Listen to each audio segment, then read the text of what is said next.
If you're anything like me, when you hear the word institution or asylum, you're probably picturing a movie like One Flew Out of the Cuckoo's Nest, which was a movie from the 70s that depicted uh, asylums as a place where people were essentially treated like animals. Their rights were disregarded. Or you may even picture Ghost Adventures or some other show where they tour these giant old ancient buildings and they describe how terrible that place was. So terrible that the souls of the people that lived there are trapped in agony from what they face there. Today, state institutions, are few and far between, and the beds available in them for people with serious mental illness are very limited. Some may think this is a good thing, but today I'm prepared to teach you that institutions do have a place, and that by increasing the beds available in these state institutions, a service can be done not only to the mental health system in general, but to people suffering from severe mental illness. What we have today, simply community-based services, are not enough. So, the rise of the institution. Back in the day in early civilizations, people with mental illness truly got the short end of the stick. They lived with their families, or they lived locked up in attics or basements of the families. Some were executed or exorcised as if they had demons, or they were simply killed. The first recognized institution or hospital for people that had mental illnesses was known as Bethlehem Hospital in England. That eventually was renamed Bedlam, and the abuses that began there were so severe that today the word Bedlam means a scene of uproar and chaos. People there were chained to walls. People paid to go and look at the crazy people. They were not fed well, and there were rats, fleas, and terrible physical abuses. This is information sourced from a BBC article by Amanda Rugri in 2016. By the early 1800s, Bedlam was not the only asylum or mental hospital, as they were called then. In the 1800s, America also had its own state institutions, although at that time they were called asylums or they were simply retreats. And they were all over America. Asylums at that time were holding places for the mentally ill. They were not at all focused on treatments. People, like in Bedlam, were chained to walls. They were kept away from their community and from their families. They lived there for decades or until they died. And they were used for unpaid labor many times. They were not fed well either. And they were not respected as human beings. People didn't know about this because they were isolated from the community. In the late 1800s, Dorothea Dix, a Sunday school teacher and early progressive, toured one of these places and was shocked by what she saw. Dorothea Dix became a voice for the mentally ill and advocated for treatment centers, places where people could recover or at least be treated well. Places that housed mentally ill became known as hospitals, and from her actions, state institutions and county homes or poor farms came into being. These places were actually treatment oriented, and for just a nice sweet period of time, people were treated well. They were respected, new therapies were developed, and it was a bright spot. However, this did not last long. His state institutions became overpopulated in the early 1900s. They grew in number to over 500,000 people in these institutions in the 50s.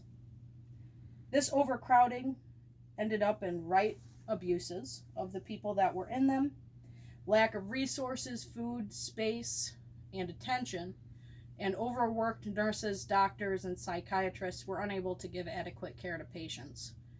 Food was scarce. In fact, some institutions had people that were naked all day because clothing was scarce. So, over-reliance on the institutions and admission for frivolous causes ended up in a very bad situation. New treatments were torturous on the people. There was hydrotherapy, in which a person was nearly drowned to cure their mental illness. There was insulin shock, in which they injected so much insulin to a person that they had a seizure, and there was no medical benefit from these at all. Electroshock, perhaps the most infamous, was later, of course, used as an effective treatment, but at that time was quite torturous, painful, and damaging for an individual. And the lobotomies, psychosurgery, became very popular. Ice picks were inserted into people's eyes, and they cut out the part of the brain that allowed people to feel joy, interest, and have a personality. It was permanently damaging and had very little actual successful application. So, what did this result in? It resulted in the fall of the institution. The first person that called attention to the terrible abuses in institutions and made actual legal change was John F. Kennedy, whose own sister had been lobotomized and eventually, because of the great mental damage, was kept in isolation for the rest of her life. In 1963, John F. Kennedy passed the Community-Based Services Act, and he had this to say in a speech to the National Association of Retarded Children on February 5th, 1963. I am proposing a new approach to mental illness and to mental retardation. This approach is designed in large measure to use federal resources to stimulate state, local, and private action. When carried out, reliance on this cold mercy of custodial isolation and must be supplanted by the open warmth of community concern and capability. Emphasis on prevention, treatment, and rehabilitation will be substituted for desultory interest in confining patients in an institution to wither away, unquote. So he passed this. Institutions began to drain as funding began to be kicked back to the state. Good, people were out of them. Unfortunately, Kennedy was assassinated before many of these community-based services could be put into place. People were forced out of their homes with nowhere to go. They were put into services that didn't exist yet. Public of institutions continued to lessen with films such as One Flew Over the Cuckoo's Nest and others that came out at the time, late 60s, early 70s. There's the film. Many institutions closed due to lack of funding and due to public outcry. And of course, the state believed that by cutting funding to institutions, this would simply take care of the problem, but we'll discuss that did not. Today, state mental health beds are scarce. In Iowa, for example, according to statistics released by Iowa NAMI, there are only 2 beds for every 100,000 people. The recommended number for a successful mental health system is 60 beds per 100,000 people. So there are problems that were caused by shutting down these institutions.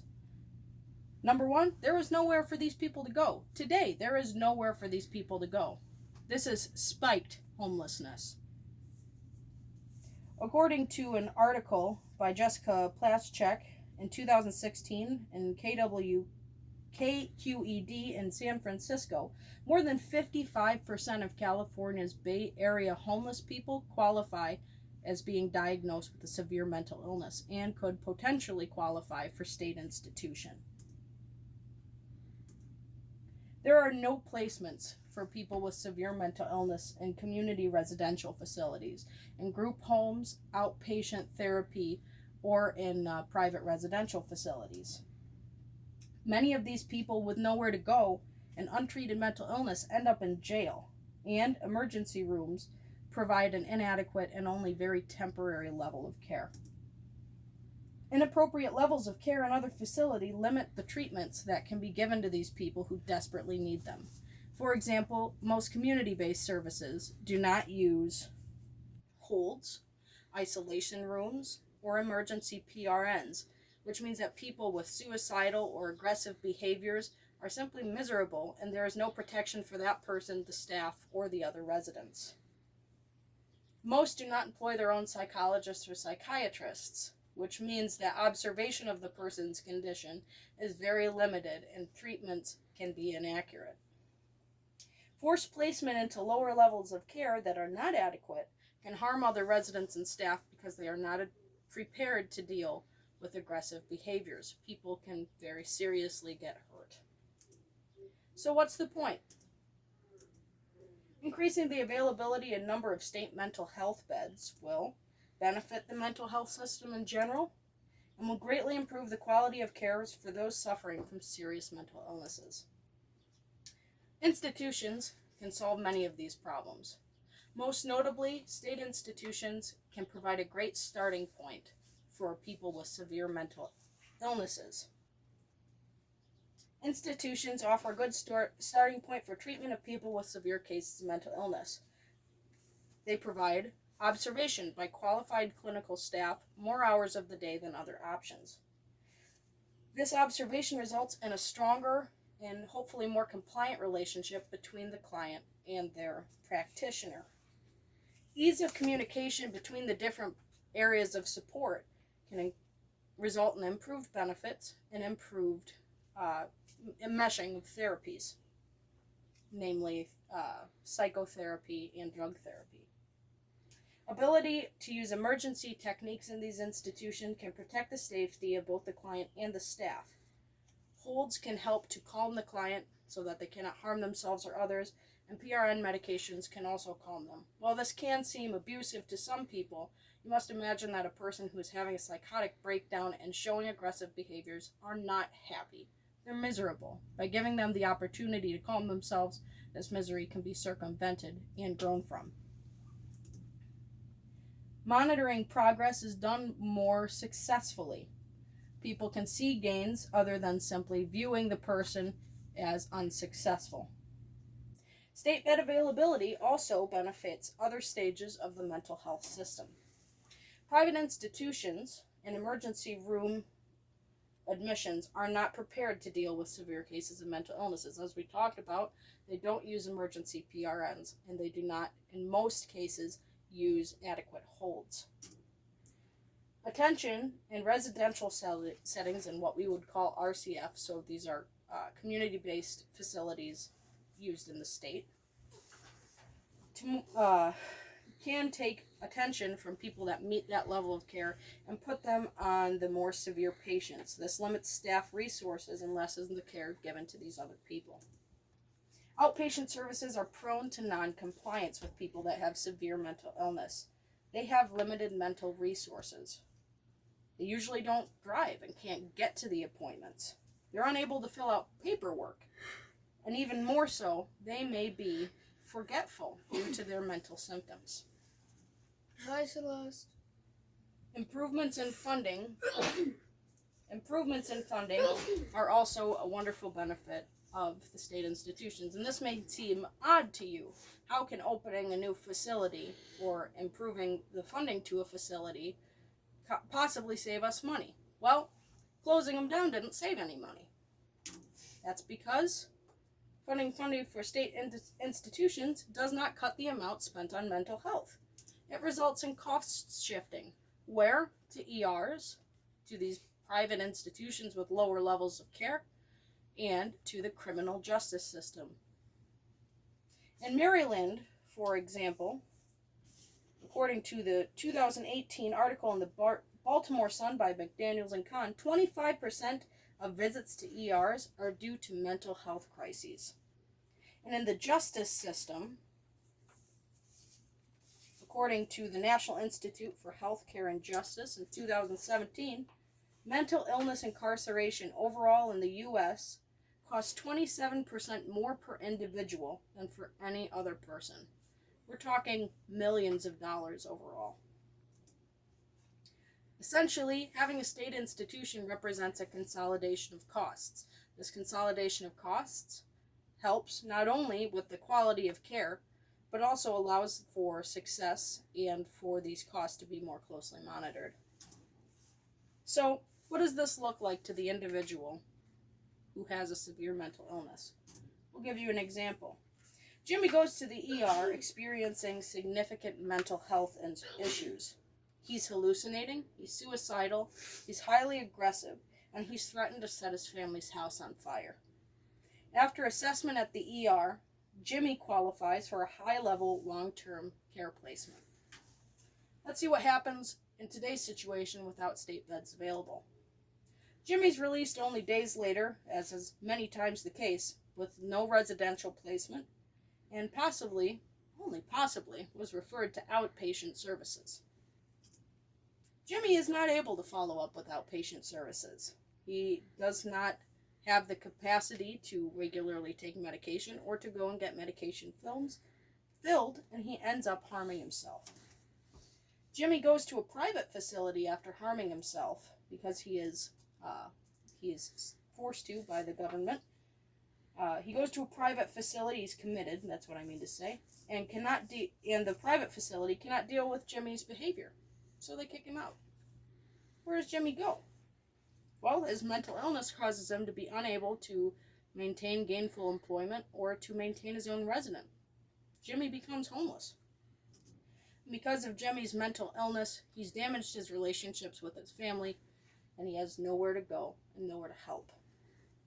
Let's look at the situation again after state beds are available. Jimmy's referred and assessed at the ER. The ER recognizes that Jimmy needs long-term and serious treatment. Jimmy is referred to the State Mental Health Institute because he meets their level of care. Jimmy is able to stabilize there because they have the resources to treat Jimmy. And he's able to find the proper medications and therapy under constant supervision from licensed practitioners. The facility is prepared for the times that Jimmy becomes aggressive, suicidal, or frightened. After Jimmy is stable, on-site social workers help Jimmy to set up the funding and benefits that he needs. After Jimmy's stable, he's able to choose a less restrictive level of care and move there, regaining his dignity and autonomy. So, as you can see, there is a limited but very important role for institutions in today's mental health system. But what can you and I do to improve the situation? Well, as with many things, the funding for these institutions come down to legislators who may or may not be educated in mental health issues. Most funding can be found with governors or senates in the state. What can we do about this? When you're voting, look at the positions on mental health funding for each candidate. For today, you can write letters or make calls to these legislators to let them know your concerns with the system we have now. And most directly, you can join local, state, and national support groups that help to raise awareness of these issues, such as NAMI, or you can donate to places like NIM, the National Institute for Mental Health. You and I, together, doing these things, by making our voices heard and by being educated on the subject, can make a difference. Not only in the grand scheme of things, but to even just one individual. I want to thank you for your time and for watching. And here are my sources. Have a great day, and I hope I've given you something to think about.